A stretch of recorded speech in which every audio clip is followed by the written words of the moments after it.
10시가 안 됐는데 시작하겠습니다. 대한애국당 6월 5일 최고위원 연설회의를 시작하겠습니다.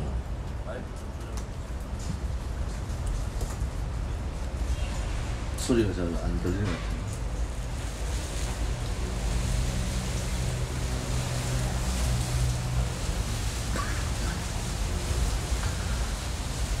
대한민국 경제가 회복 불능의 상태로 가고 있음에도 불구하고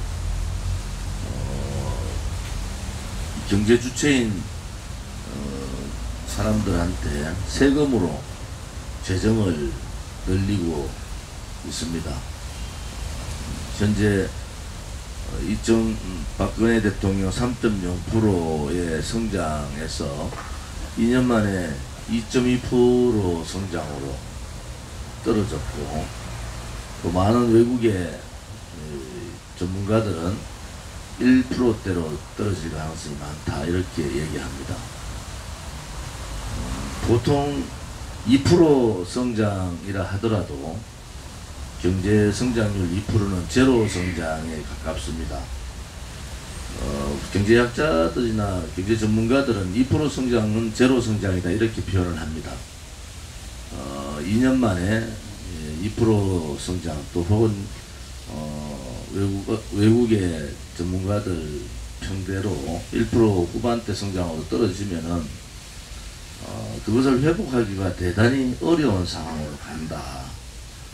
지금 여러분 아시다시피 들어와서 원전 폐기, 또 소득주도 성장 밀어붙이기, 최저임금 급격한 29%의 최저임금 인상, 또 공무원 17만 8천 명 정원, 성과급 폐지, 뭐 이루 말할 수 없는 거꾸로 가는 경제정책을 지금 하고 있다.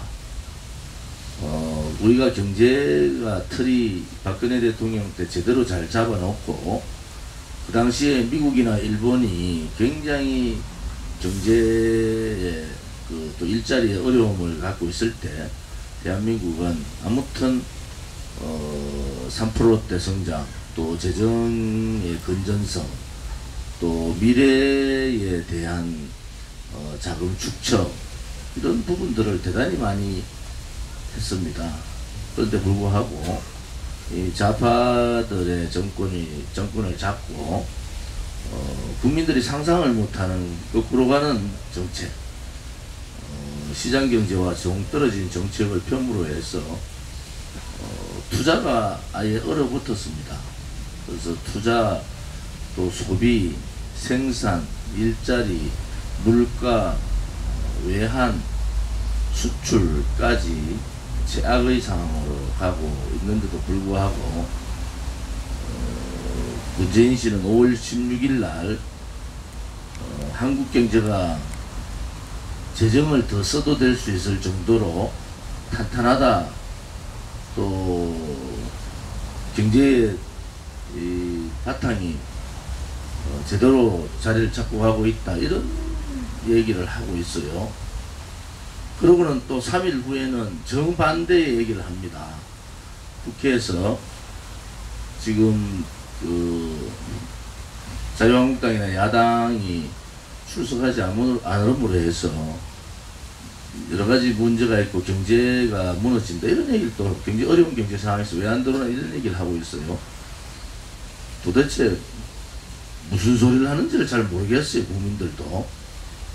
지금 언론들도, 또 민노총에 장악된 언론 방송들도 뭐 이틀 만에 딴소리를 또 실어야 되니까 곤혹스러울 겁니다. 아마 아무리 문재인 정권의 뭐 입맛에 맞는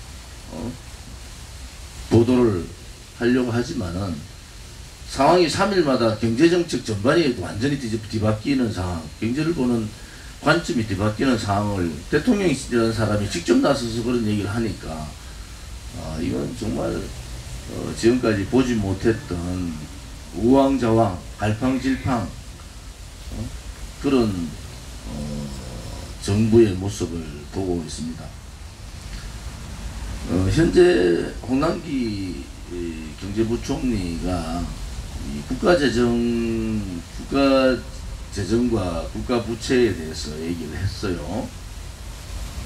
국가부채 비율이 지금 현재 40%인데 2022년에는 45% 정도가 될 거다, 이렇게 얘기를 했는데, 작년 국가부채가 680조 정도가 됩니다. 그런데 2022년도 홍남기 부총리 얘기대로 2022년도 45% 국가부채가 되면 956조, 무려 277조가 국가부채가 더 생긴다. 277조면은 현재 460조의 근 5분의 3 정도가 됩니다. 그냥 국가의 부채가 늘어나더라도 그냥 자기들이 밀어붙이고자 하는 포퓰리즘 정책, 또 재정 확대 정책을 쓰고 있습니다. 지금 경제 성장률이 떨어지고 전반적인 생산 구조가 위험해지고, 또 수출이 전자나 IT 부분 수출이 반토막이 났잖아요. 그러면은 재정을 줄여야 되는 겁니다. 부채를. 그리고 기본적인 돈 씀씀이를 좀 줄이는 그러한 정책을 써야 되는데도 불구하고, 이게 다음 이제 10개월밖에 안 남은 선거도 있죠. 또 예비 타당성 조사하지 않고 몇백조 그냥 지방에 있는 더불어민주당, 특히 더불어민주당 의원들의 요청에 의해서 막 갖다 붙는 그런 상황이 되기 때문에 이제는 경제가 되돌릴 수 없는 상황으로, 더 이상 이렇게 가면 되돌릴 수 없는 상황으로 간다, 이렇게 걱정이 많이 됩니다. 국가 재정 지출에 대한 부분들도 2016년도 박근혜 대통령 정부 때 이렇게 예상을 했어요. 계획을 2020년 되면은 443조 정도, 2020년, 그 내년이죠. 내년에 443조 정도의 국가 재정 지출을 가져가겠다, 이렇게 예상을 했는데, 문재인 정권 들어와가지고 바로 2017년에 476조, 2020년보다 3년 당겨가지고 476, 그것도 30조를 더 재정 지출을 해버렸어요. 그 다음 2018년에는 504조로 재정 지출을 가는 겁니다. 2018 갔습니다. 그래서 2020년에는 오히려 443조 예상했던 것보다도 훨씬 많은 100조 정도가, 540조 정도가 재정 지출이 된다. 결국은 나라 경제는 경제 성장률은 떨어지고, 쉽게 말해 수입은 주는데 돈을 많이 쓰는, 그것도 빚을 내 가지고 돈을 쓰는 이러한 상황이 지금 된 겁니다. 이 전 세계의 경제학자들이 미국의 불황이나 일본의 어려움에 있어서도 한국이 대단히 잘 경제를 지키고 있었다, 그게 박근혜 정부 때의 평가예요. 그럼에도 불구하고 문재인 정권 들어와서 2년 만에 이렇게 완전히 이 전 세계 평가 기관들이 우려를 할 정도로 경제를 망치고 있습니다. 지난번 그럼에도 불구하고 어떻게 40%대 지지율을 가지고 있느냐, 이 문제는 우리가 대단히 고민을 해봐야 될 시점이에요. 여론조사 기관의 문제점에 대한 것도 있습니다만은, 한편으로 봐서는 대한민국이 상당히 작용화가 됐다. 그러니까 이 경제 먹고 사는 문제가 대단히 중요하다, 이렇게 얘기하잖아요. 그 다음에 먹고 사는 문제를 잘못하면은 선거에서는 당연히 진다고 얘기하는데, 이것이 이념, 또 선동, 이런 부분에서 굉장히 그런 평가들이 절하되고 있다. 경제가 망하는데도 지지율이 50%대를 이게 40% 후반 50%를 유지하고 있다. 이것은 우리가 다시 한 번 더 고민을 하고 대책을 세워야 될 상황이다, 이렇게 보고 있어요. 야당으로 봐서는 막연히 경제가 무너졌으니까 다음 총선에서 우리가 이길 수 있다, 이런 판단은 대단히 미시적인 판단이다. 우리가 좀 더 이 상황들을 주도 면밀하게 검토하고 거기에 대한 예측을 할 필요가 있다. 그냥 그렇게 문재인 가는 데마다 문재인 씨가 잘못하고 있다. 경제도 무너지고 안보도 무너졌다. 외교는 완전히 한 코리아 패싱 정도의 상황이 되어버렸다. 이렇게 얘기하지만은 그 국민들의 기저에는 또 다른 생각들이 있다. 그것은 대한민국이 우리가 생각하는 것보다 훨씬 많은 작용화된 이념으로 경도된 사람들이 있는 것이 아닌가.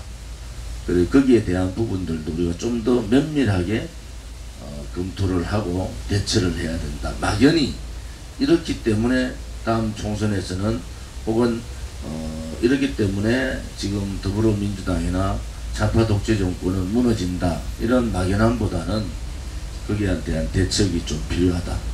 한편 더 우리가 고민을 해야 될 부분이 오늘 제가 이 말을 던진 것은 막연하게 그냥 문재인 정권에 대한 얘기를 할 것이 아니라 저 정권의 실체를 제대로 파악하고 국민들의 민심을 제대로 파악할 필요가 있다. 이런 말씀을 드리겠습니다. 양종철 민주연구원 원장이 지금 각 지방연구원, 서울, 경기 뿐만이 아니라 지방에 소위 말하는 좌파 지방정부의 연구원하고는 대부분 다 협약을 하겠다. 이렇게 얘기를 하는데, 양종철 씨가 민주연구원 원장 일성이 뭐냐? 총선을 확실하게 준비하겠다는 거 아닙니까? 그런 민주연구원 원장이 지방정부의 세금, 지방정부의 지방시도민들의 세금으로 운영되고 있는 지방연구원들하고 협약을 맺고 또 거기에 대해서 대책을 세우고 있다는 것은 사전선거 운동입니다. 그래서 그것은 사전선거 운동으로 법적 제재를 받아야 되는 사항이 된다. 또 그런 지방정부의 민원사항 혹은 지방연구원들의 사항들을 가지고 또 자기들의 포퓰리즘으로 공약, 비공약이죠. 공약을 하고 또 거기에 따라서 국민들의 민심을 또다시 왜곡시키는 그러한 사항을 만들고 있다. 지금 부산에서 이제 남북권 신공항에 대한, 동남권 신공항에 대한 얘기들이 또 나오고 있습니다. 그것은 바람직하지 않다. 이 문제는 노무현 대통령 때 건드리기 시작해가지고 그 지역 갈등을 엄청나게 하면서 한번 정리가 된 사항이에요. 그것을 다시 선거 10개월 앞두고 지금 소위 말하는 영남권, 특히 PK 부울경에서의 표심이 거의 반문 정서가 대단히 강해졌단 말이에요. 거기에 대해서 이러한 큰 국가 정책상으로 한번 정리된 이러한 프로젝트를 다시 들고 나와가지고 흔들기 시작하는 것은 이것은 맞지 않다. 그렇게 보는 겁니다. 어떠한 경우에도 전 정부가 어떠한 상황에서 고민 끝에 대단한 진통을 겪으면서 또 각 시도 간의 갈등을 겪으면서 했던 그런 정책 결정이 선거를 앞두고 또 흔들기를 하기 시작하면은 그것은 올바른 방향이 아니다. 그래서 제가 말씀드린 것이 이러한 부분들의 갈등 조장을 통해서 지금 반문 정서가 팽배해 있는 이러한 선거 앞에서의 눈속임 또 국민 속임을 하고 있는 것은 그것은 안 된다. 이런 말씀도 함께 드리겠습니다. 6월달은 호국, 보훈, 구국의 달입니다. 내일은 6월 6일 현충일이고 우리 대한애국당은 구국의 정당, 또 자유민주주의 수호를 위해서 또 대한민국의 독립을 위해서 많은 희생을 하신 그런 님들의 정신을 우리는 받들겠습니다. 그래서 6월 6일 현충일에도 우리 대한애국당은 애를 다해서 현충원을 참배하고 또 박정희 대통령님과 이승만 대통령님의 묘지도 함께 참석해서 애를 갖추겠습니다. 우리가 이렇게 이 국가에 대한 또 우리 자유민주주의를 위해서 희생하신 분들에 대한 애를 갖추는 것은 그것은 우리가 해야 될 도리이면서도 지금 무너져가는 대한민국의 정체성에 대한 그런 지키겠다는 울림이기도 합니다.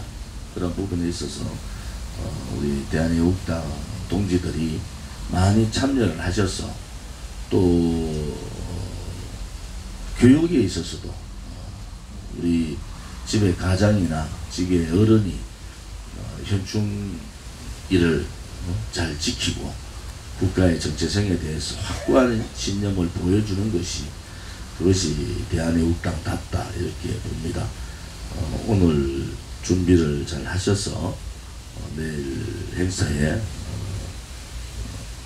대를 다해 주기를 바랍니다.